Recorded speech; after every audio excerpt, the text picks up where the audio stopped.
Hi friends, is சரி cinema bus அப்டேட்டில் 2 back to back அப்டேட்ஸோடு வந்திருக்குங்க. ரஜினி சார் இப்போ சமீபத்தில் ஊட்டி போயிருந்தார், ரெஸ்ட் எடுக்கிறதுக்காக போயிருந்தார். அதே சமயம் அங்கே அவருடைய பயோபிக் எழுதுறதுக்காகவும் அவர் போயிருந்தார்.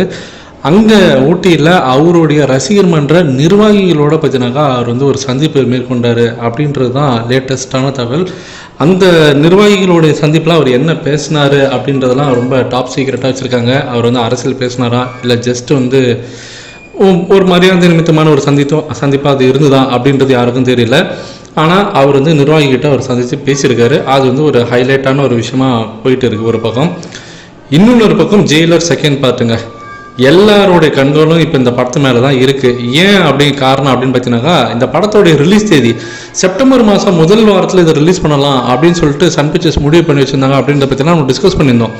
ஆனால் இப்போ லேட்டஸ்டான தகவல் என்ன தெரிவிக்குதுனாக்கா, இந்த படத்தோட ரிலீஸ் தேதி தீபாவளிக்கு தள்ளி போடலாமா அப்படின்ற மாதிரியும் இந்த படக்குழுவினர் இப்போ யோசிச்சுருக்காங்களாம். ஏன்னா இந்த படத்தோடைய ஷூட்டிங் இன்னும் ஒரு 10 நாள் கிட்ட ஷூட்டிங் எடுக்க வேண்டியது இருக்குது. அது அநேகமாக இந்த ஜூன் மாதம் கடைசியில் எடுத்துருவாங்க, இல்லைல்ல ஜூலையில் எடுத்துருவாங்க கன்ஃபார்மாக.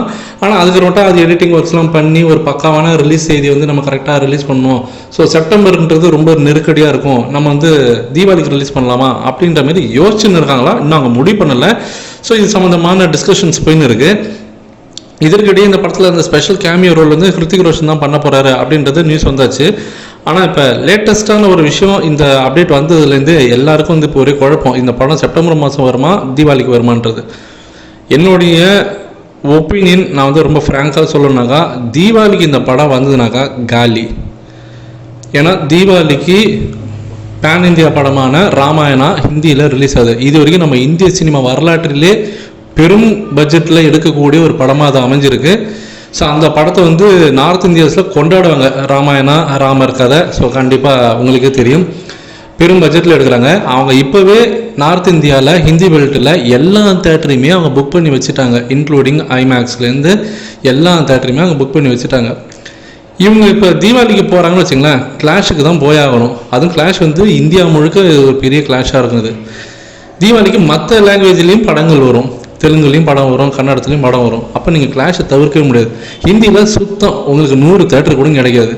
அப்படி இருக்கும்போது எனக்கு தெரிஞ்சு இது ஹிந்தியில் இந்த படம் ஒரு சூசைட் அட்டெம்ப்ட் மாதிரி தான். அது கிட்டத்தட்ட ஓப்பனாக சொல்லணும்னாக்கா, அந்த முட்டாள்தனத்தை சன் பிக்சர்ஸ் பண்ணுவாங்களான்னு கேட்டால் எனக்கு தெரிஞ்சு இல்லைன்னு தான் சொல்லணும். ஏன்னா அவங்க அந்த அளவுக்கு முட்டாள் கிடையாது. தமிழ்நாட்டில் படம் நல்லா ஓடும், பிச்சுக்கிட்டு ஓடும், 200 கோடி அசால்ட்டாக தொடும். ஆந்திராலையும் ஒரு 60-70 கோடி தொடும், எல்லாம் ஓகே.